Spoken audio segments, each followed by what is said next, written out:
അൽഹംദുലില്ലാ അസ്സലാത്തു വസ്സലാമു അലാ റസൂലില്ലാ വഅലാ ആലിഹി വസഹ്ബിഹി അജ്മഈൻ. സ്നേഹമുള്ളവരെ, അസ്സലാമു അലൈക്കും വറഹ്മത്തുള്ളാഹ്. അല്ലാഹു സുബ്ഹാനഹു വ തആല നമ്മെ അനുഗ്രഹിക്കുമാറാവട്ടെ. ഈസി ഖുർആൻ സ്റ്റഡി സെന്ററിലേക്ക് എല്ലാ സഹോദരങ്ങളെയും ഹൃദ്യമായി സ്വാഗതം ചെയ്യുന്നു. നാം വിശുദ്ധ ഖുർആനിലെ 6-ാമത്തെ അധ്യായമായ സൂറ അൽ അൻആം ആണ് പഠിച്ചുകൊണ്ടിരിക്കുന്നത്.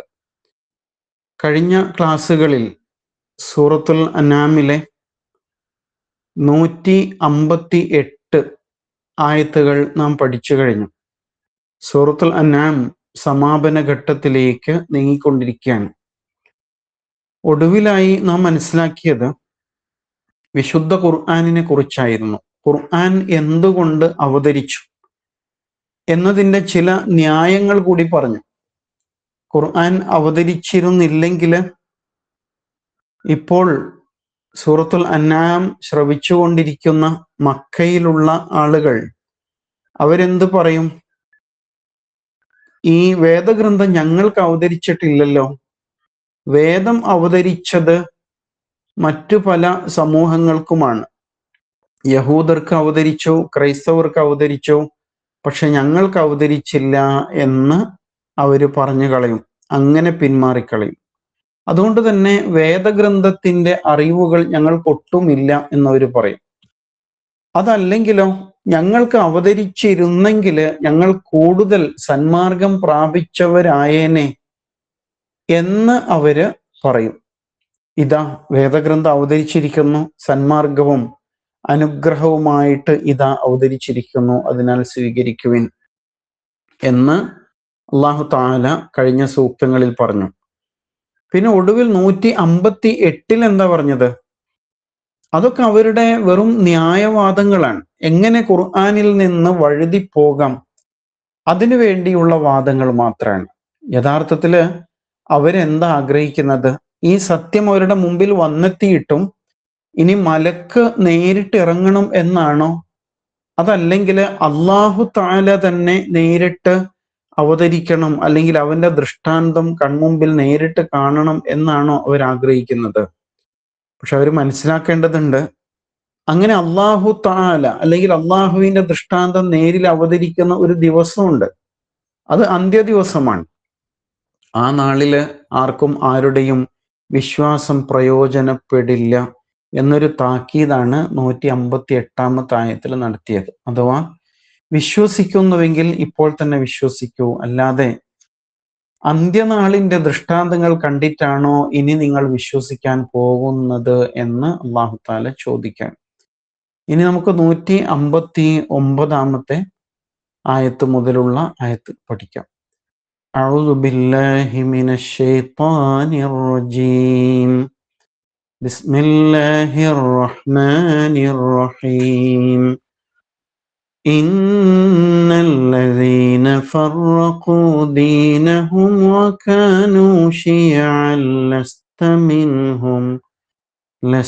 മിൻഹും ഫീ ശൈഇൻ ഇന്നമാ അംറുഹും ഇലല്ലാഹി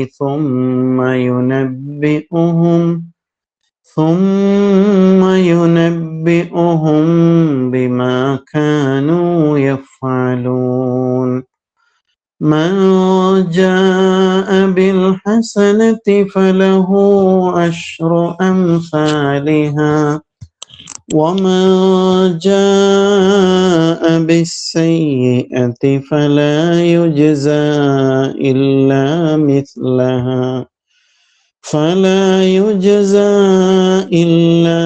مثلها وهم لا يظلمون. അല്ലാഹു തആല ഈ സൂറ സമാപിപ്പിച്ചുകൊണ്ട് പറയുന്ന ചില സൂക്തങ്ങളാണ് ഇനി. ഇന്നല്ലദീന ഫറഖൂ ദീനഹും, 159-ാമത്തെ ആയത്ത് ശ്രദ്ധിക്കാം. ഇന്ന നിശ്ചയം, അല്ലദീന ഒരു വിഭാഗം, ഫറഖൂ ദീനഹും, ഫറഖ യുഫർരിഖു എന്താണ്? അവര് ഭിന്നിപ്പിച്ചു, പിളർത്തിക്കളഞ്ഞു എന്നാണ്. ഫറഖ യുഫർരിഖു. ഫരീഖ് ഒരു വിഭാഗം എന്നാണല്ലോ അർത്ഥം. അതുപോലെ ഫർഖ എന്ന് പഴയ കാലത്തൊരു പ്രയോഗം ഉണ്ടായിരുന്നു. നമ്മൾ ബ്ലോക്ക്, പഞ്ചായത്ത് എന്നൊക്കെ പറയും പോലെ ഒരു പ്രത്യേകമായിട്ട് വേർതിരിച്ച ഭൂപ്രദേശത്തിന് ആ വാക്ക് ഉപയോഗിക്കും. അപ്പൊ ഇവിടെ ഫറഖ എന്നാണ്. ഫറഖ പിളർത്തി അല്ലെങ്കിൽ ഭിന്നിപ്പുണ്ടാക്കി എന്നാണ് അർത്ഥം. ഇന്നല്ലദീന ഫറഖു, നിശ്ചയം പിളർത്തുന്നവര്, ദീനഹും അവരുടെ മതത്തെ, അവരുടെ ദീനിനെ ഭിന്നിപ്പിക്കുന്ന, പിളർത്തിക്കളയുന്നവർ. വക്കാനു, എന്നിട്ടോ അവര് ആവുകയും ചെയ്തു. എന്തായി? ഷിയഅൻ, ഷീഅത്ത് കക്ഷി എന്നാണ് അർത്ഥം. ഷിയ കക്ഷികൾ എന്നാണ്. ഷിയ എന്നൊരു വിഭാഗം ഇന്ന് ലോകത്ത് നിലനിൽക്കുന്നുണ്ടല്ലോ. അവര് അലി റളിയല്ലാഹു അൻഹുവിന്റെ പേരിൽ സംഘടിച്ച ഒരു കക്ഷിയാണ്. അതിൽ നിന്നാണ് ഷിയ, സുന്നി എന്നൊക്കെയുള്ള വേർതിരിവുകൾ ഉണ്ടാകുന്നത്. സുന്നി എന്ന് പറയുമ്പോൾ ഷിയാക്കളല്ലാത്ത വിശ്വാസികൾ മുഴുവനുമാണ്. എന്നാൽ അലി റളിയല്ലാഹു അൻഹു ആണ് റസൂൽ സ്വല്ലല്ലാഹു അലൈഹി വസല്ലമക്ക് ശേഷം ഒന്നാമത്തെ ഖലീഫയാകേണ്ടിയിരുന്നത് എന്നൊക്കെ വാദിച്ച് അങ്ങനെ അതിര് കടന്നു പോകുന്ന ചിന്താഗതികളൊക്കെ ഷിയാക്കളിൽ ഉള്ളതായിട്ട് കാണാൻ പറ്റും. അപ്പൊ ഇവിടെ ഷിയ എന്ന് പറഞ്ഞത് ഷീഅത്ത് എന്നതിന്റെ ബഹുവചനായിട്ടാണ്. വക്കാനു ഷിയഅൻ, എന്നിട്ട് അവര് പല കക്ഷികളായിട്ട് മാറിപ്പോയി. അവരെ കുറിച്ച് അള്ളാഹു പറയാണ്, ലസ്ത മിൻഹും ഫി ഷൈ. ലസ്ത എന്ന് പറഞ്ഞാൽ ലൈസയുടെ കൂടെ അന്ത ചേർന്നതാണ്. ലസ്ത അലൈഹിം ബി മുസൈത്തിർ എന്നില്ലേ സൂറത്തുൽ ഗാഷിയ. ലസ്ത അലൈഹിം ബി മുസൈത്തിർ. അപ്പൊ ലൈസ അല്ല, അതിന്റെ കൂടെ അന്ത ചേർന്നു, നീ. ലൈസ അന്ത, നീ അല്ല. രണ്ടും ചേർത്തപ്പോ ലസ്ത എന്ന് അക്ഷരങ്ങൾ ചുരുക്കി. ലസ്ത, നീ അല്ല. മിൻഹും, അവരുടെ കാര്യത്തില്, അവരിൽ പെട്ടവൻ അല്ല. ഫി ഷൈഇൻ, യാതൊരു വിധത്തിൽ, ഒരു കാര്യത്തിലും നീ അവരിൽ പെട്ടവനല്ല. എന്ന് പറഞ്ഞാൽ എന്താ? നിനക്ക് അവരുമായിട്ട് യാതൊരു ബന്ധവുമില്ല. നീ അവരുടെ കൂടെ നിൽക്കേണ്ടതുമില്ല. അവരിൽ നിന്ന് മാറി നടക്കണം എന്നാണ് അതിന്റെ അർത്ഥം. ഇന്നല്ലദീന ഫറഖു ദീനഹും, നിശ്ചയം തങ്ങളുടെ ദീനിനെ ഭിന്നിപ്പിച്ചവർ. വക്കാനു ഷിയഅൻ, എന്നിട്ട് കക്ഷികളായിട്ട് മാറിയവർ. ലസ്ത മിൻഹും ഫി ഷൈ, നിനക്ക് അവരുമായി യാതൊരു ബന്ധവുമില്ല. അഥവാ നിനക്ക്, നീയും അവരും തമ്മിൽ ഒന്നിച്ചു നിൽക്കേണ്ട സാഹചര്യങ്ങളില്ല. ആരാണ് നീ? ഒന്നാമതായിട്ട് നീ റസൂൽ സല്ലല്ലാഹു അലൈഹി വസല്ലമയാണ്. പിന്നെ ഇപ്പോൾ ഈ വചനം പഠിച്ചുകൊണ്ടിരിക്കുന്ന നമ്മൾ ഓരോരുത്തരുമാണ്.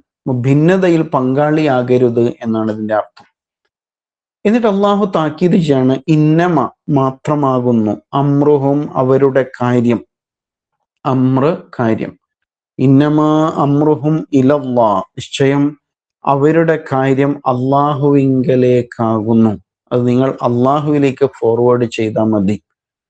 സുമ്മ യുനബ്ബിഉഹും, പിന്നീട് നബ്ബഅ യുനബ്ബിഉ, പറഞ്ഞു കൊടുത്തു, അറിയിച്ചു കൊടുത്തു. യുനബ്ബിഉ, അവൻ അറിയിച്ചു കൊടുക്കും, ഹും, അവർക്ക്, ബിമാ, ഒന്നുകൊണ്ട്, കാനു, അവർ ആയിരുന്നത് കൊണ്ട്, യഫ്അലൂൻ, അവർ പ്രവർത്തിച്ചിരുന്നത് എന്താണ് എന്ന് അല്ലാഹു തആല പിന്നീട് അവരെ അറിയിച്ചു കൊടുക്കും. അതൊരു താക്കീദിന്റെ സ്വരമാണ്. ഒന്നുകൂടി ശ്രദ്ധിക്കാം. ഇന്നല്ലദീന ഫറഖു ദീനഹും, നിശ്ചയം തങ്ങളുടെ മതത്തെ പിളർത്ത് കളഞ്ഞവർ. വക്കാനു ഷിയഅൻ, എന്നിട്ട് കക്ഷികളായി മാറിയവർ. ലസ്ത മിൻഹും ഫീ ഷൈ, നിനക്ക് അവരുമായിട്ട് യാതൊരു ബന്ധവുമില്ല. ഇന്നമാ അമ്രുഹും ഇലല്ലാഹ്, നിശ്ചയം അവരുടെ കാര്യം അള്ളാഹുവിങ്കലാണ്. സുമ്മ യുനബ്ബിഉഹും, പിന്നീട് അവൻ അവരെ അറിയിക്കും, അവർക്ക് പറഞ്ഞു കൊടുക്കും. ബിമാ ഖാനു യഫ്അലൂൻ, അവർ ചെയ്തതിനെ കുറിച്ചൊക്കെ അന്ത്യനാളിൽ അള്ളാഹു അവരെ അറിയിച്ചു കൊടുക്കും. ഇത് നേരത്തെ നമ്മൾ ഒരു ആയത്ത് പഠിച്ചില്ലേ, 153 ആയത്ത്. എന്തായിരുന്നു? വഅന്ന ഹാദാ സിറാത്തി മുസ്തഖീമ, ഇതാണ് എൻ്റെ ചൊവ്വായ മാർഗം. റസൂൽ സല്ലല്ലാഹു അലൈഹി വസല്ലം മണലില് ഒരു വടി കൊണ്ട് ഒരു വര വരച്ചു, ഒരു നേർരേഖ വരച്ചു. അതിന്റെ രണ്ട് വശങ്ങളിലും ചെറിയ ചെറിയ വരകൾ വരച്ചു, അല്ലെ? എന്നിട്ട് മധ്യത്തിലുള്ള ആ നേർരേഖയിൽ വടി വെച്ച് ഇങ്ങനെ വരച്ചുകൊണ്ട് പറഞ്ഞു, വ അന്ന ഹാദാ സിറാത്തി മുസ്തഖീമ, ഇതാണ് എൻ്റെ ചൊവ്വായ മാർഗം. ഫത്തബിഉ, നിങ്ങൾ അതിനെ പിൻപറ്റുവിൻ. വലാ തത്തബിഉ സുബുൽ, ഇതിന്റെ ഇരുവശങ്ങളിൽ കാണുന്ന കൊച്ചു കൊച്ചു വരകളില്ലേ, അതിനെ നിങ്ങൾ പിൻപറ്റരുത്. ഫതഫറഖ ബികും അൻ സബീലി, അങ്ങനെ നിങ്ങൾ പിൻപറ്റിയാല് നിങ്ങൾ അവന്റെ അള്ളാഹുവിന്റെ മാർഗത്തിൽ നിന്ന് വഴിതെറ്റിപ്പോകും. തഫറഖ എന്നവിടെ വന്നിരുന്നു. അതിന്റെ തന്നെ മറ്റൊരു രൂപമാണ് ഫറഖ എന്ന് ഇവിടെ പ്രയോഗിച്ചു. അപ്പൊ അതിലേക്കാണ് ചേർത്ത് വെക്കുന്നത്. അതിനാൽ സിറാത്ത് മുസ്തഖീമിലൂടെ, ചൊവ്വായ ഒരേ ഒരു മാർഗത്തിലൂടെ നിങ്ങൾ സഞ്ചരിക്കണം. അതിൽ നിന്ന് വഴിമാറിപ്പോയാൽ പലതായിട്ട് ചിതറിപ്പോകും എന്നാണ്. ഈ സൂറയിൽ നമുക്കറിയാം ഇബ്രാഹിം അലൈഹിസ്സലാമിനെ കുറിച്ച് നിരന്തരം പറയുന്നുണ്ട്, അല്ലെ? ഇനിയിപ്പോ അടുത്ത ആയത്ത് 161 വീണ്ടും പറയുന്നുണ്ട്, മില്ലത്ത ഇബ്രാഹിം ഹനീഫ എന്ന് പറയുന്നുണ്ട്. ഇബ്രാഹിം അലിഹിസ്സലാം നമ്മുടെ ആദർശ പിതാവാണ്. ഇബ്രാഹിം അലിഹിസ്സലാം എന്ന മഹാനായ പ്രവാചകരിൽ നിന്ന് 2 പരമ്പരകൾ ഉണ്ടായില്ലേ, അല്ലെ? ആ 2 പരമ്പരകൾ, ഒന്ന് ഇസ്രായേൽ സമൂഹമാണ്, മറ്റേത് ഇസ്മായിൽ അലൈഹിസ്സലാമിന്റെ പരമ്പരയാണ്. ഇസ്രായേൽ സമൂഹത്തിന്റെ തുടക്കം ഇസ്ഹാഖ് അലൈഹിസ്സലാം, ഇസ്ഹാഖ് അലൈഹിസ്സലാമിന്റെ പുത്രൻ യാക്കൂബ് അലൈഹിസ്സലാം, യാക്കൂബ് അലൈഹിസ്സലാമിന്റെ മറ്റൊരു പേരാണ് ഇസ്രായേൽ എന്നത്. പിന്നീട് എന്താ സംഭവിച്ചത്? ഈ ഇസ്രായേൽ പരമ്പര മുന്നോട്ട് വന്നപ്പോൾ അവര് പല കക്ഷികളായിട്ട് മാറിപ്പോകുന്നുണ്ട്. യൂസുഫ് അലൈഹി ഇസ്ലാമിന് 12 സഹോദരങ്ങൾ ഉണ്ടായിരുന്നു. ആ 12 ഗോത്രങ്ങൾ പലപ്പോഴും തമ്മിലടിക്കുന്ന 12 വിഭാഗങ്ങളായിട്ട് മാറി. അതേപോലെ തന്നെ പിന്നീടുണ്ടായ ഒരു സംഭവമാണ്, ഇസ്രായേൽ സമൂഹത്തില് 2 മതവിഭാഗങ്ങൾ ഉടലെടുത്തു. ഒന്ന് യഹൂദ മതമാണ്, മറ്റേത് ക്രൈസ്തവ മതമാണ്. അപ്പൊ എന്തായി? അവർക്കിടയിൽ ഭിന്നത ഉടലെടുത്തു എന്ന് മനസ്സിലാക്കാം. അതേപോലെ തന്നെ ഈ മതവിഭാഗങ്ങളിൽ തന്നെ പലതരത്തിലുള്ള ഭിന്നതകൾ പിന്നെയും ഉടലെടുക്കുന്നുണ്ട്. ഇപ്പൊ ക്രൈസ്തവ സമൂഹം പല കക്ഷികളായിട്ട് മാറിയതിനെ കുറിച്ച് ഖുർആൻ തന്നെ പറയുന്നുണ്ട്. പല കക്ഷികളായിട്ട് അവര് യേശു കുരിശിലേറിയോ ഇല്ലയോ, കുരിശിൽ മരണപ്പെട്ടോ ഇല്ലയോ, ആകാശത്തേക്ക് ഉയർത്തപ്പെട്ടോ ഇല്ലയോ, യേശു ദൈവമാണോ ദൈവപുത്രനാണോ, ഇനി രണ്ടുമല്ല മനുഷ്യനായ പ്രവാചകനാണോ, ഇങ്ങനെയൊക്കെയുള്ള വ്യത്യസ്തമായ വീക്ഷണങ്ങളിൽ പലതായിട്ട് അവർ മാറിപ്പോയിട്ടുണ്ട് എന്ന് കാണാൻ പറ്റും. ഇത്തരത്തിലുള്ള ഭിന്നതകളാണ്. മറുവശത്ത് ഇസ്മായിൽ അലൈഹി ഇസ്ലാമിന്റെ പരമ്പര നിങ്ങൾ പഠിച്ചു നോക്ക്. അവര് അറബികളാണ്, മക്കയായിരുന്നു അവരുടെ മുഖ്യ കേന്ദ്രം, അതേപോലെ അറേബ്യയിലാണ് അവര് ഉണ്ടായിരുന്നത്. പക്ഷെ പിന്നീട് എന്തായി? ഇബ്രാഹിം അലൈഹി ഇസ്ലാമിന്റെയും ഇസ്മായിൽ അലൈഹി ഇസ്ലാമിന്റെയൊക്കെ കാലശേഷം അവരിൽ ബിംബാരാധന ഉണ്ടായി. അവര് തനി ബഹുദൈവവാദികളായിട്ട് മാറിപ്പോയി എന്നാണ് മനസ്സിലാകുന്നത്. അങ്ങനെയാണ് ഏകദൈവത്വത്തിന്റെ കേന്ദ്രമായ മക്കയിലെ കഅബയിൽ പോലും അവർ വിഗ്രഹങ്ങൾ കൊണ്ടുവന്ന് പ്രതിഷ്ഠിക്കുന്നത്. സഫയിലും മർവയിലും വിഗ്രഹങ്ങൾ വെച്ചു, അല്ലെ? കഅബാലയത്തെ നഗ്നരായിട്ട് അവർ തവാഫ് ചെയ്തു. ഇങ്ങനെയൊക്കെ തനി ബഹുദൈവത്വ നിലപാടിലേക്ക് അവരും മാറിപ്പോയി. അതാണ് ഇന്നല്ലദീന ഫറഖൂ ദീനഹും, തങ്ങളുടെ ദീനിനെ ഭിന്നിപ്പിച്ചു കളഞ്ഞവർ. വക്കാനു ഷിയഅൻ, എന്നിട്ട് പല കക്ഷികളായി. അങ്ങനെ ബഹുദൈവവാദികളും അതുപോലെ തന്നെ വേദക്കാരായ പലതരം അന്ധവിശ്വാസ അനാചാരങ്ങൾ കൊണ്ട് നടക്കുന്ന മറ്റൊരു വിഭാഗവും ഒക്കെ ആയിട്ട് അവര് പലതായി മാറി. അപ്പൊ അല്ലാഹു പറയാ, ലസ്ത മിൻഹും ഫീ ഷൈ, താങ്കൾക്ക് അവരുമായിട്ട് ഒരു ബന്ധമില്ല. എന്താ അങ്ങനെ പറയാൻ കാരണം? റസൂൽ സല്ലല്ലാഹു അലൈഹി വസല്ലം ഇനി അവരുടെ കൂടെ കൂടാണ്. ഇപ്പൊ മക്കക്കാരുടെ കൂടെ ചേരാണ്. എന്നിട്ട് അവരെ നന്നാക്കാൻ ശ്രമിച്ചാൽ നടക്കോ? ഒരിക്കലും സാധ്യമല്ല. റസൂലിന് വേണമെങ്കിൽ അവരുടെ കൂടെ നിൽക്കാം. അവരോട് പറഞ്ഞിരുന്നല്ലോ, നിനക്ക് വേണമെങ്കിൽ ഞങ്ങളുടെ ഭരണാധികാരിയാകാം എന്ന് പറഞ്ഞാൽ ഞങ്ങളുടെ കൂടെ നിന്ന് ഞങ്ങളെ ഭരിക്കുന്ന ഒരാള്, അല്ലാതെ നീ പുതിയ മതവുമായി വന്ന് ഞങ്ങളെ വഴിതെറ്റിക്കാനൊന്നും നോക്കേണ്ടതില്ല എന്നൊക്കെയാണ് അവർ പറഞ്ഞത്, അല്ലെ? അപ്പൊ അവിടെ മനസ്സിലാക്കേണ്ടത്, റസൂൽ സല്ലല്ലാഹു അലൈഹി വസല്ലമയോട് പറയാണ്, താങ്കൾ ഒരു കക്ഷിയുടെയും ആളാകരുത്, മറിച്ച് സത്യദീനിന്റെ വക്താവാകുക എന്നാണ്. അപ്പൊ നമ്മളും ഇങ്ങനെ പല പ്രതിസന്ധികളിലൂടെ കടന്നു പോകും.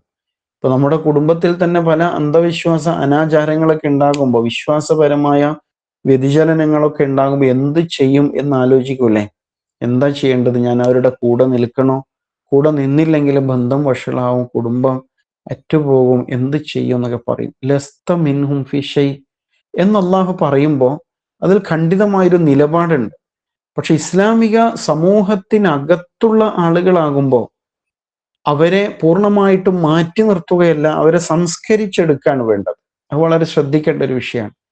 എന്നാൽ പൂർണ്ണമായും ബഹുദൈവത്വത്തിലേക്കും നിരീശ്വരവാദത്തിലേക്കൊക്കെ ഒരാള് അങ്ങനെ പ്രസ്താവന നടത്തിയിട്ടങ്ങ് പോയാലോ, ലസ്ത മിൻഹും ഫി ഷൈ, പിന്നെ അവരുമായിട്ട് ആ നിലക്ക് ഉണ്ടല്ലോ ഒരു ഇസ്ലാമികമായ ആത്മബന്ധം നിലനിർത്താൻ കഴിയാതെ വരും എന്നത് സ്വാഭാവികമാണ്.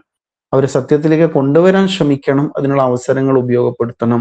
അതേ സമയത്ത് അവര് ഇസ്ലാമിൽ നിന്ന് അകന്നു പോകുന്നതോടുകൂടി ബന്ധങ്ങൾ വഷളാകുന്ന സാഹചര്യം ഉണ്ടാവും എന്നത് ഇവിടെ പ്രത്യേകം മനസ്സിലാക്കേണ്ടതാണ്. അതിനാൽ ഭിന്നതയുടെ കക്ഷിത്വത്തിന്റെ വക്താക്കളെ മാറ്റി നിർത്തണം എന്നുണർത്താൻ. ഇന്നമ അമ്രുഹും ഇലല്ലാഹ്. എന്നിട്ട് അള്ളാഹു ഒരു താക്കീത് ചെയ്യാണ്, നിശ്ചയം അവരുടെ കാര്യം, അമ്രുഹും അവരുടെ കാര്യം അള്ളാഹുവിങ്കലാണ്. സുമ്മ യുനബ്ബിഉഹും പിന്നീട് അവൻ അവരെ അറിയിക്കും, ബിമാ കാനൂ യഫ്അലൂൻ അവർ ചെയ്തു കൂട്ടിയതിനെ കുറിച്ച്. അപ്പൊ ഈ ആയത്ത് പഠിക്കുമ്പോൾ നമ്മൾ വേറെയും ഖുർആനിലെ ഇതിനോട് സമാനമായിട്ടുള്ള പരാമർശങ്ങൾ വന്നിട്ടുണ്ട്. അവരുടെ ഇങ്ങനെ ഭിന്നത ഉണ്ടായിക്കഴിഞ്ഞാൽ ഈ ഉമ്മത്തിന്റെ കാറ്റ് പോകും എന്നൊരു പ്രയോഗമുണ്ട്. എന്ന് പറഞ്ഞാൽ ശക്തി ക്ഷയിച്ചു പോകും. ഇന്ന് നമ്മൾ അനുഭവിക്കുന്ന ഒരു ദുരന്തം അതാണല്ലോ. ഇപ്പൊ ആലോചിച്ച് നോക്കൂ, ഫലസ്തീനിൽ നിരന്തരമായ കൂട്ടക്കൊലകൾ അരങ്ങേറിക്കൊണ്ടിരിക്കുകയാണ്. ഇപ്പൊ പലതും വാർത്തകൾ പോലും അല്ല, കാരണം ഒരു നടപ്പ് ശീലമായിട്ട് മാറിക്കഴിഞ്ഞിരിക്കുന്നു. ഫലസ്തീൻ അങ്ങനെയൊക്കെയാണ്, അതിന് ശ്രദ്ധിച്ചിട്ട് കാര്യമില്ല, നമുക്ക് ജീവിക്കാം എന്ന് പറയുന്ന അവസ്ഥയിലേക്ക് നമ്മൾ പോലും മാറിപ്പോകുന്നു. യഥാർത്ഥത്തിൽ അവിടെ കൂട്ടക്കൊല നടക്കുകയാണ്. ആലോചിച്ച് നോക്കുക, അവർക്ക് ഭക്ഷണം കിട്ടാത്ത അവസ്ഥയാണ്. പക്ഷേ മുസ്ലിം ലോകം അതിൽ നിന്ന് വഴിമാറി സഞ്ചരിക്കുക. എന്താ കാരണം? ഐക്യബോധമില്ല. നമ്മുടെ കാറ്റ് പോയിരിക്കുന്നു, ശക്തിയും കരുത്തും ചോർന്നു പോയിരിക്കുന്നു. ഓരോ ആളും അവരവർക്ക് എങ്ങനെ ജീവിക്കാൻ പറ്റും എന്നതിനെ കുറിച്ച് മാത്രം ആലോചിക്കുന്നു എന്നതാണ് ഇതിൽ സംഭവിക്കുന്ന ഗുരുതരമായൊരു പ്രശ്നം, അല്ലെ?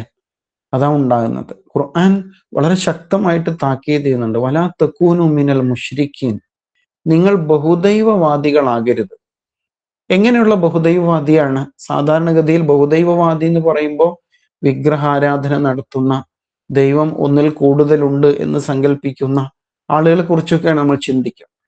പക്ഷെ സൂറത്തു റൂമിൽ അല്ലാഹു തആല പറയാണ്, വലാ തകൂനു മിനൽ മുശ്രിക്കീൻ, നിങ്ങൾ ബഹുദൈവവാദികളിൽ പെട്ടുപോകരുത്.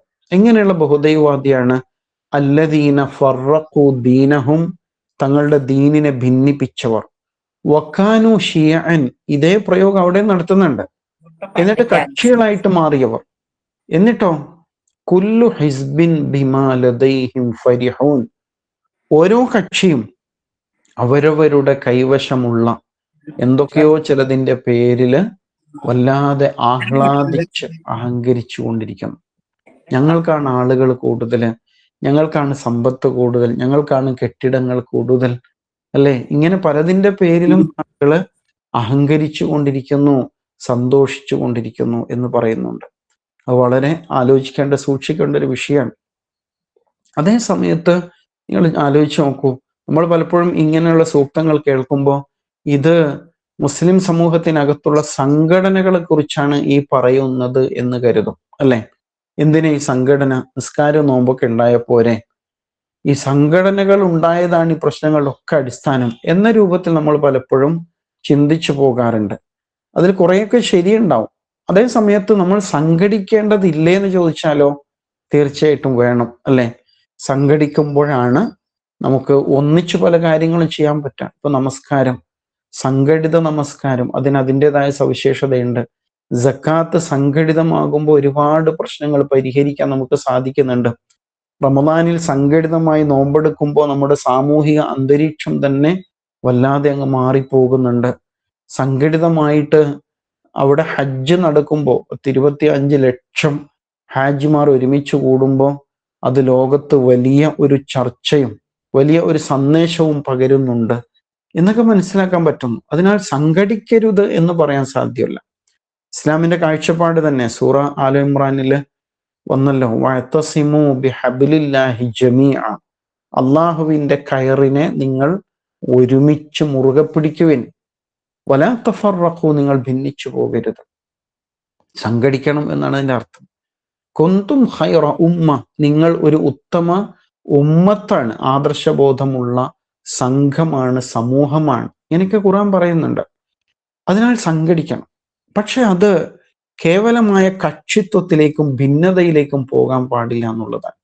അത് വളരെ ഗുരുതരമായ വിഷയമാണ്. ഇപ്പൊ സമൂഹത്തിൽ കാഫിർ പ്രയോഗം വിവാദമായിരിക്കുന്നു അല്ലെ? കഴിഞ്ഞ ഇലക്ഷനുമായി ബന്ധപ്പെട്ടുകൊണ്ടുണ്ടായൊരു വിവാദമാണത്. അത് വമ്പിച്ച ചർച്ചയാണ്.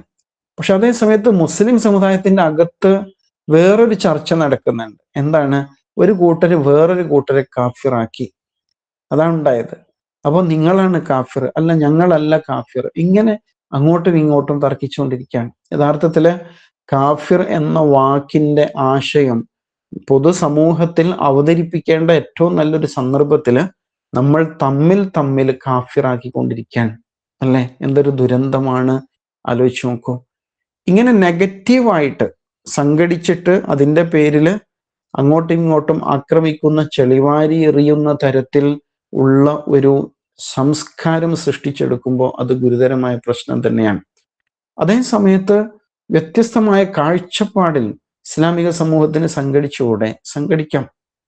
അപ്പൊ ആലോചിച്ച് നോക്കിയാല് ഒരു വിഭാഗം ആരാധനാ മേഖലയിൽ കേന്ദ്രീകരിക്കുന്നു, മറ്റൊരു വിഭാഗം വിദ്യാഭ്യാസ രംഗത്ത് കേന്ദ്രീകരിക്കുന്നു, ഇനിയൊരു വിഭാഗം അന്ധവിശ്വാസ അനാചാരങ്ങളിൽ നിന്ന് സമൂഹത്തെ വിമോചിപ്പിക്കാൻ ശ്രമിക്കുന്നു, മറ്റൊരു വിഭാഗം ഒരു രാഷ്ട്രീയമായ വിമോചന പ്രവർത്തനം നടത്തിക്കൊണ്ടിരിക്കുന്നു, മറ്റൊരു സംഘം ഒരു സമ്പൂർണമായ സമഗ്രമായ അള്ളാഹുവിൻ്റെ ദീനിനെ മനുഷ്യജീവിതത്തിന്റെ എല്ലാ മേഖലയുമായി ബന്ധിപ്പിച്ചുകൊണ്ട് അവതരിപ്പിക്കുകയും ആ നിലക്കുള്ള ഒരു സാമൂഹിക നവോത്ഥാന പ്രക്രിയയിൽ ഏർപ്പെടുകയും ചെയ്യുന്നു. ഇതിലെന്താ കുഴപ്പം? ഒരു കുഴപ്പമില്ല. പക്ഷെ ഒരു കൂട്ടർ അവരവരുടെ ജോലി മറന്ന് മറ്റൊരു വിഭാഗത്തെ പഴിചാരാൻ ശ്രമിക്കുമ്പോൾ അവിടെയാണ് അബദ്ധം ഉണ്ടാകുന്നത് അല്ലേ? അത് വളരെ ശ്രദ്ധിക്കേണ്ടതാണ്. അപ്പോൾ സംഘടിക്കുക എന്നത് ഇസ്ലാമിൻ്റെ ഒരു അടിസ്ഥാന രീതിയാണ്. ഇന്ന് പുതിയ തലമുറ സംഘടനകളിൽ നിന്നൊക്കെ അകന്നുകൊണ്ടിരിക്കുന്ന ഒരു കാലമാണ്. കാരണം നിങ്ങൾ തമ്മിലടിയൊക്കെ നിർത്ത്, എന്നിട്ട് ഞങ്ങൾ വരാം എന്ന് പറയുന്ന അവസ്ഥയാണ്. കാരണം എന്താണ്? ഇപ്പോൾ സോഷ്യൽ മീഡിയ എടുത്ത് നോക്കിയാലൊക്കെ ഇങ്ങനെയുള്ള പലതരം തർക്കങ്ങളാണ് നടന്നുകൊണ്ടിരിക്കുന്നത് എന്ന് കാണാം.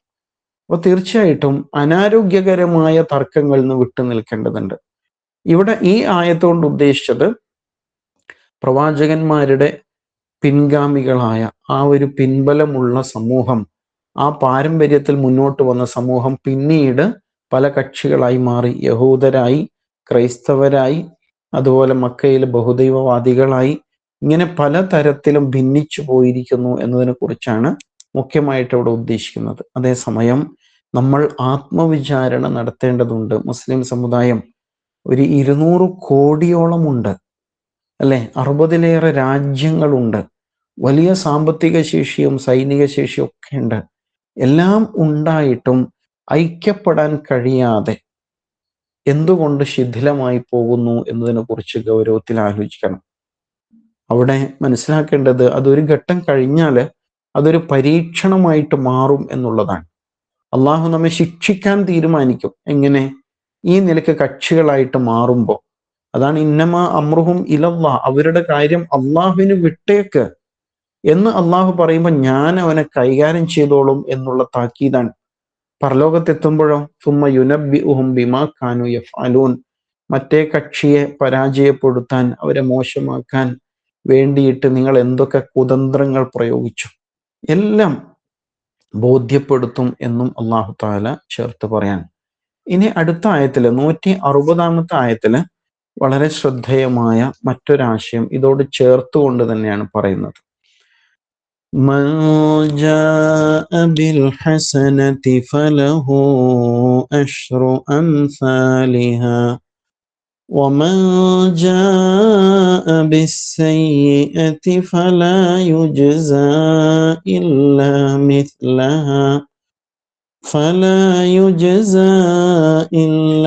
مثلها وهم لا يظلمون. മൻ ആരോ ഒരാൾ, ജാ അയാൾ വന്നു, ബിൽ ഹസന നന്മയും കൊണ്ട്, അഥവാ നന്മകളുമായിട്ട് ഒരാൾ അള്ളാഹുവിങ്കലെത്തി എന്നർത്ഥം. ഫ ലഹു അപ്പോൾ അവന് ഉണ്ട്, അഷ്ർ 10, അംസാൽ മസൽ എന്ന് പറഞ്ഞാൽ പോലെ എന്നർത്ഥമുണ്ട്, മാതൃക, ഉപമ എന്നൊക്കെ അർത്ഥമുണ്ട്. അത്ര തന്നെ എന്ന അർത്ഥവും പറയാം. ഒന്നിനോട് ഒന്ന് അതേപോലെ ചേർത്ത് വെക്കുമ്പോൾ ഇതും അത്ര തന്നെ തുല്യമായ അവസ്ഥയിലാണ്. അപ്പൊ ഇവിടെ പറയുന്നത് അഷ്റു അംസാലിഹ, മസലിന്റെ ബഹുവചനാണ് അംസാൽ. അപ്പൊ പോലെയുള്ളവ അഥവാ ഇരട്ടികൾ എന്ന് വേണമെങ്കിൽ പറയാം, അല്ലെ? അപ്പൊ അഷ്റു അംസാലിഹ അതുപോലെ തന്നെയുള്ള 10 എന്ന് പറഞ്ഞാൽ 10 ഇരട്ടി. ഒരാൾ ഒരു നന്മയുമായിട്ട് അള്ളാഹുവിന്റെ മുമ്പിൽ എത്തിയാല് ഫലഹു അഷ്റു അംസാലിഹ അയാൾക്ക് അതിന്റെ 10 ഇരട്ടി അയാൾക്ക് ലഭിക്കും. ഒന്നിന് 10 വമ്പിച്ച ഓഫറാണ്. വമൻ ജാ, ഇനി വേറൊരാൾ വന്നു അള്ളാഹുവിന്റെ അടുക്കൽ, എങ്ങനെ? ബിസ്സയ്യിഅ, അയാൾ വന്നിരിക്കുന്നത് തിന്മയുമായിട്ടാണ്, ദുഷ്കർമ്മവുമായിട്ടാണെങ്കിലോ ഫ അപ്പോൾ ലാ യുജ്സ, അപ്പോൾ അയാൾക്ക് പ്രതിഫലം നൽകപ്പെടുകയില്ല. ജസ യജ്സി പ്രതിഫലം നൽകി, യുജുസിയ പ്രതിഫലം നൽകപ്പെട്ടു, യുജ്സ പ്രതിഫലം നൽകപ്പെടും. ഫലാ യുജ്സ അയാൾക്ക് പ്രതിഫലം നൽകപ്പെടുകയില്ല, ഇല്ല മിസ്ലഹ ഇല്ല അല്ലാതെ, മിസ്ലഹ അയാൾ ചെയ്ത ആ തിന്മക്ക് തുല്യമായ പ്രതിഫലം മാത്രമായിരിക്കും അയാൾക്ക് ശിക്ഷയായിട്ട് ലഭിക്കാം. അയാൾക്ക് ഇരട്ടി ശിക്ഷ ലഭിക്കില്ല. വഹും അവരാകട്ടെ ലാ യുദ്ലമൂൻ അനീതി ചെയ്യപ്പെടുകയില്ല, അവരോട് ആരും അക്രമം കാണിക്കുകയില്ല. വളരെ ശ്രദ്ധേയമായ പ്രതീക്ഷ നൽകുന്ന ഒരായത്താണ് യഥാർത്ഥത്തിൽ ഇത്. മൻ ജാഅ ബിൽ ഹസന, ആർ നന്മയുമായി വന്നുവോ, അള്ളാഹുവെ സമീപിച്ചുവോ, ഫലഹു അഷ്റു അംസാലിഹ അയാൾക്ക് ഒരു നന്മ കൊടുത്താൽ 10 പ്രതിഫലമുണ്ട്. ഒരു നമസ്കാരം നിസ്കരിച്ചാൽ 10 നിസ്കാരത്തിന്റെ പ്രതിഫലം, ഒരു സുബ്ഹാനല്ലാഹ് ഉച്ചരിച്ചാൽ 10 സുബ്ഹാനല്ലാഹ് ചൊല്ലിയ പ്രതിഫലം, 1 രൂപ ദാനം ചെയ്താൽ 10 രൂപ ദാനം ചെയ്തതിന്റെ പ്രതിഫലം. സുബ്ഹാനല്ലാഹ്, ആലോചിച്ച് നോക്കൂ, അള്ളാഹു എത്ര കാരുണ്യവാനാണ്. നന്മ ചെയ്യാൻ വേണ്ടിയിട്ട് അവൻ നമ്മെ എത്രയാണ് പ്രേരിപ്പിക്കുന്നത് എന്ന് ആലോചിച്ച് നോക്കൂ. പക്ഷെ നമ്മൾ പലപ്പോഴും അത് ഉൾക്കൊള്ളുന്നില്ല, അല്ലേ? നമ്മൾ 1 വെച്ചാൽ 10 കിട്ടുന്ന ഭൗതികമായ കച്ചവടങ്ങളെ കുറിച്ച് നിരന്തരം ആലോചിക്കും. അങ്ങനെ പരസ്യങ്ങൾ കാണുമ്പോൾ ആളുകൾ എന്തെങ്കിലും നീ കൊടുക്ക, ജ്വല്ലറിയില് ഇത്ര കൊടുത്താൽ ഇത്ര കിട്ടും എന്നൊക്കെ പറയുമ്പോൾ മുഴുവൻ സമ്പത്ത് നമ്മൾ അവിടെ കൊണ്ടുപോയി കൊടുക്കും. പക്ഷെ കുറച്ചു നാൾ കഴിഞ്ഞാലോ ആ ജ്വല്ലറി ഉടമ മുങ്ങി എന്ന് പറയും. പടച്ചോനെ, എല്ലാം പോയി, വിറ്റ് പെറുക്കി കൊടുത്തതാണ്. അവസാനം ജ്വല്ലറിയുടെ മുമ്പില് കുത്തിയിരിപ്പ് സമരം തുടങ്ങും, അല്ലെ? ഇങ്ങനെ എത്ര സംഭവങ്ങളാണ്. പലതരത്തിലുള്ള ഷെയർ തട്ടിപ്പുകൾ, പങ്കാളിത്ത ബിസിനസ് പൊളിയുന്നത്, ഇങ്ങനെ ഒരുപാട് സംഭവങ്ങൾ. പക്ഷെ എന്നാലും പിന്നെയും നമ്മൾ എല്ലാം വിറ്റ് പെറുക്കി പിന്നെയും കൊണ്ടുപോയി കൊടുക്കും. അങ്ങനെയാണ് മനുഷ്യന്റെ പ്രകൃതം. പക്ഷെ അള്ളാഹുവിന്റെ ഓഫർ നോക്കൂ, 1ന് 10. ആരാ പറയുന്നത്? നമ്മെ സൃഷ്ടിച്ച, നമുക്ക് എല്ലാ ജീവിത സംവിധാനങ്ങളും ഒരുക്കി തന്ന അതേ അള്ളാഹു പറയാണ് 1ന് 10. നീ നല്ല മനസ്സോടെ ഒരാളോട് ഒന്ന് ചിരിച്ചാല് 10 പുഞ്ചിരിയുടെ പ്രതിഫലമുണ്ട് നിനക്ക്. നീ ഒരാളോട് നല്ല വാക്ക് പറഞ്ഞാൽ ഒരു 10 വാക്കിന്റെ പ്രതിഫലം നിനക്ക്. എന്തല്ലേ ഓഫർ! പക്ഷെ എന്നിട്ടും നന്മയിൽ മുന്നേറുന്നിടത്ത് നമ്മൾ പുറകിലായി പോവാണ്. മൻ ജാഅ ബിൽ ഹസനതി ഫലഹു അഷ്റു അംസാലിഹ. വേറെയും ഒരുപാട് സന്ദർഭങ്ങളിൽ ഇതുപോലുള്ള സൂക്തങ്ങൾ നമുക്ക് കാണാം.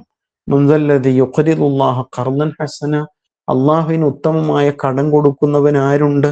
അങ്ങനെ കൊടുത്താൽ ഫയുളാഇഫഹു ലഹു, അവന് അള്ളാഹു തആല ഇരട്ടിപ്പിച്ചു കൊടുക്കും. വലഹു അജ്റുൻ കരീം, അവന് വളരെ നല്ല വിശിഷ്ടമായ പ്രതിഫലമുണ്ട്. അതുപോലെ തന്നെ ഫയുളാഇഫഹു ലഹു അദ്ആഫൻ കസീറ, ധാരാളം ഇരട്ടികൾ കൊടുക്കും. അള്ളാഹുവിന്റെ ഓഫറാണ്. സൂറത്തുൽ ബഖറയിൽ വന്നിട്ടുണ്ടല്ലോ, എങ്ങനെയാണ് അള്ളാഹു അതിനെ ഉപമിച്ചത്? നന്മയുടെ മാർഗത്തിൽ ചെലവഴിക്കുന്നത്. ഒരു വിത്ത്, ആ വിത്ത് മണ്ണിലിട്ടു, അത് മുളച്ചു, അത് ചെടിയായി, അതില് ഒരുപാട് കതിർക്കുലകൾ ഉണ്ടായി, അല്ലെ?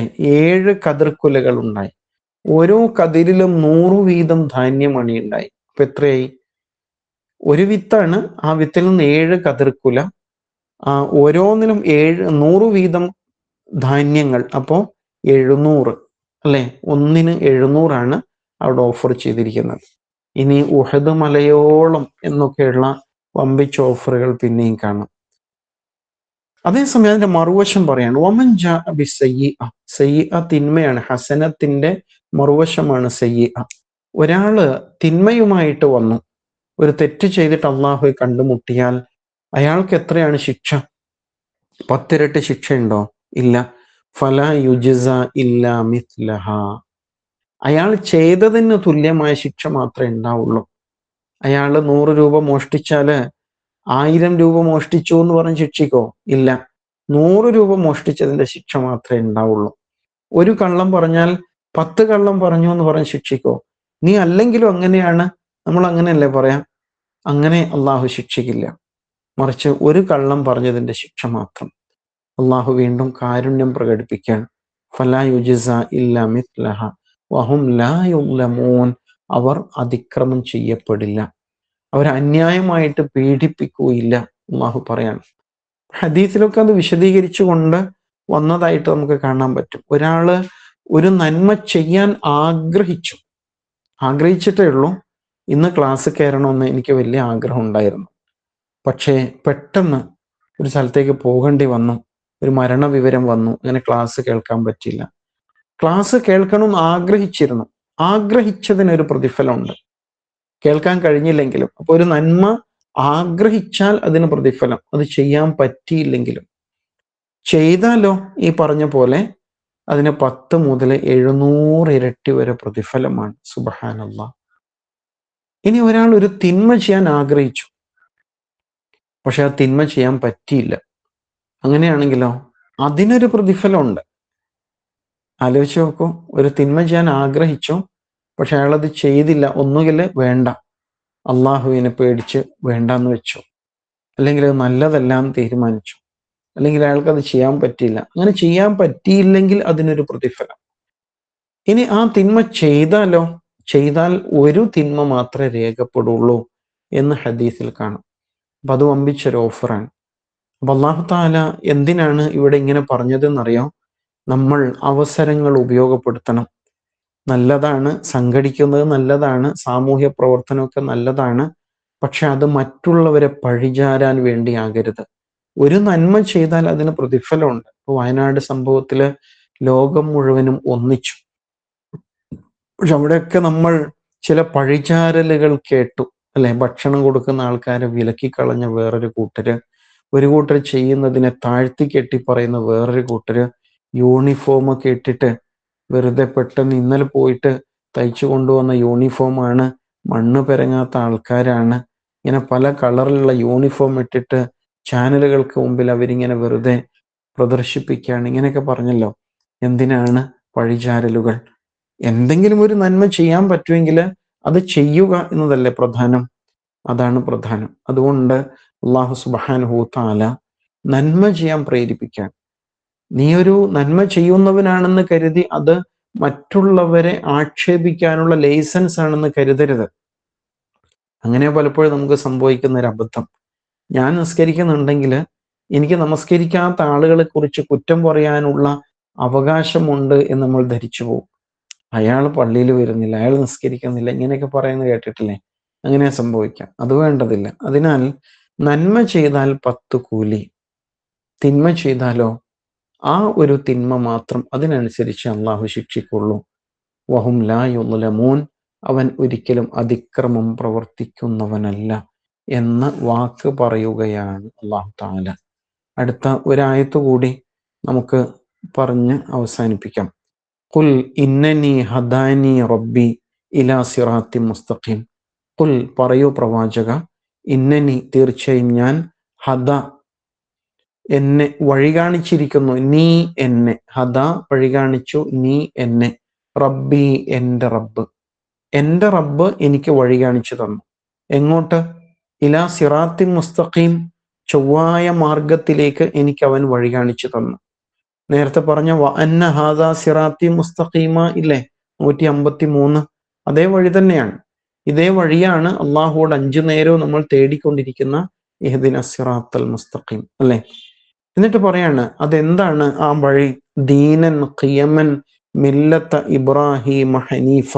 അതൊരു ദീനാണ്, ഒരു ജീവിത വ്യവസ്ഥയാണ്, ഒരു ആദർശ മാർഗമാണ്. ഖിയമൻ അത് ചൊവ്വായതാണ്. ഖാമ നിന്നു എന്നാണ്, ഖിയാമ് നിൽക്കൽ. ഖിയം എന്ന് പറയുമ്പോൾ അതിൻ്റെ ഒന്നുകൂടി കൂടിയ രൂപമാണ് എന്ന് മനസ്സിലാക്കാം. ദീനൻ ഖിയമൻ, അത് ചൊവ്വായ ദീനാകുന്നു, ചൊവ്വായ മാർഗമാകുന്നു എന്നാണ്. ഏറ്റവും നന്നായിട്ട് കൈകാര്യം ചെയ്യുന്ന, നേരെയാക്കുന്ന മാർഗമാണ്. മില്ലത്ത് ഇബ്രാഹിം, ഈ മാർഗം ആരുടെ മാർഗമാണ്? ഇബ്രാഹീമിന്റെ ചര്യയാണ്, മാർഗമാണ്. മില്ലത്ത് ഇബ്രാഹിം, ഇബ്രാഹിം അലൈഹിസ്സലാമിന്റെ മാർഗമാണ്. ഇബ്രാഹിം അലൈഹിസ്സലാം പിന്തുടർന്ന അതേ മാർഗമാണ്. ഹനീഫൻ, നിഷ്കളങ്കമായിട്ട് പിന്തുടർന്ന മാർഗം. ആ നിലയ്ക്ക് ഇബ്രാഹിം അലൈഹി ഇസ്ലാമിനാണ് ഖുർആൻ എപ്പോഴും എടുത്തു പറയുന്നത് അല്ലെ. നമ്മൾ നമസ്കാരത്തിൽ ഇബ്രാഹിമി സ്വലാത്ത് ചൊല്ലുന്നില്ലേ? അല്ലാഹുമ്മ സ്വല്ലി അലാ മുഹമ്മദി വഅലാ ആലി മുഹമ്മദ് കമാ സ്വല്ലൈത അലാ ഇബ്രാഹിമ വഅലാ ആലി ഇബ്രാഹിം. ഇബ്രാഹിം അലൈഹിസ്സലാമിനും ആ കുടുംബത്തിനും നീ അനുഗ്രഹം ചെയ്തതുപോലെ മുഹമ്മദ് സല്ലല്ലാഹു അലൈഹി വസല്ലമയ്ക്ക് അനുഗ്രഹം ചെയ്യണേ.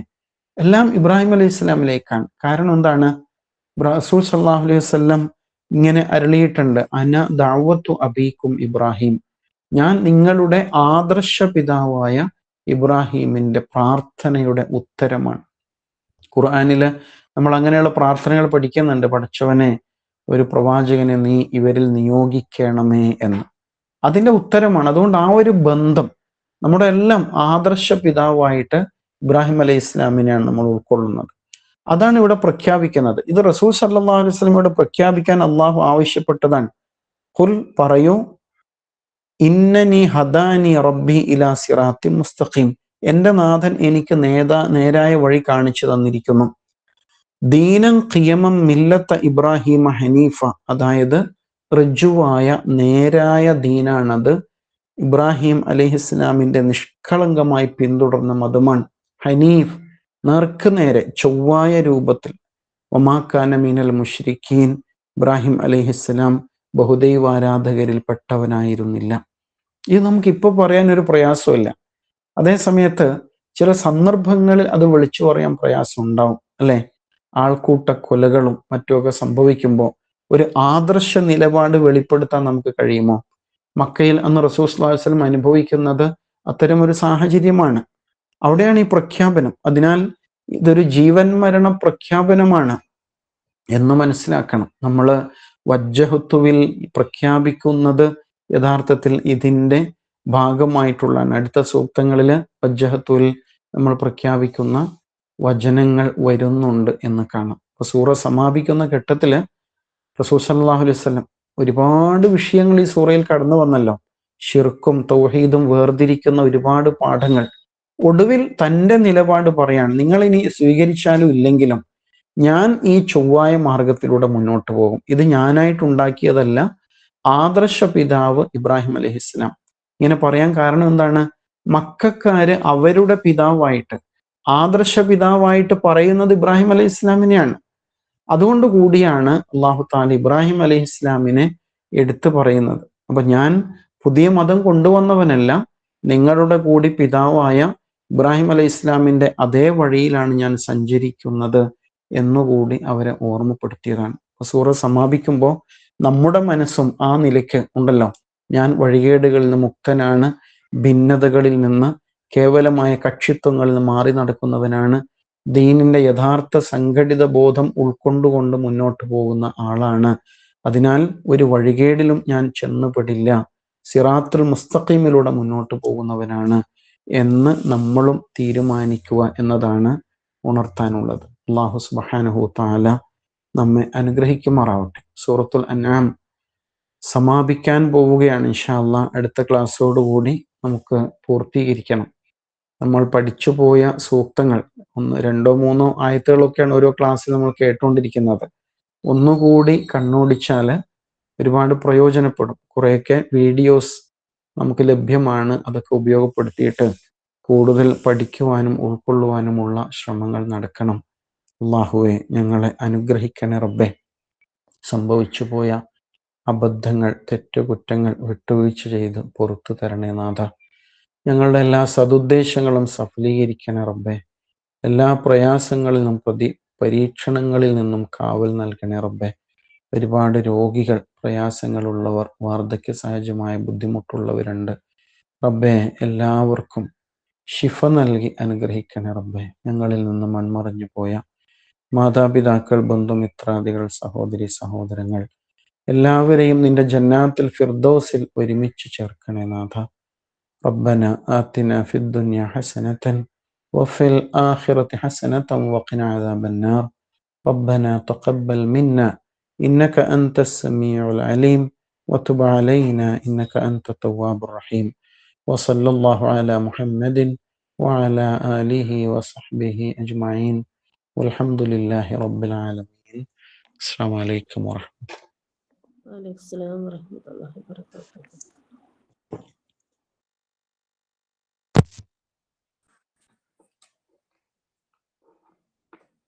എന്തെങ്കിലും അന്വേഷണങ്ങളുണ്ടോ?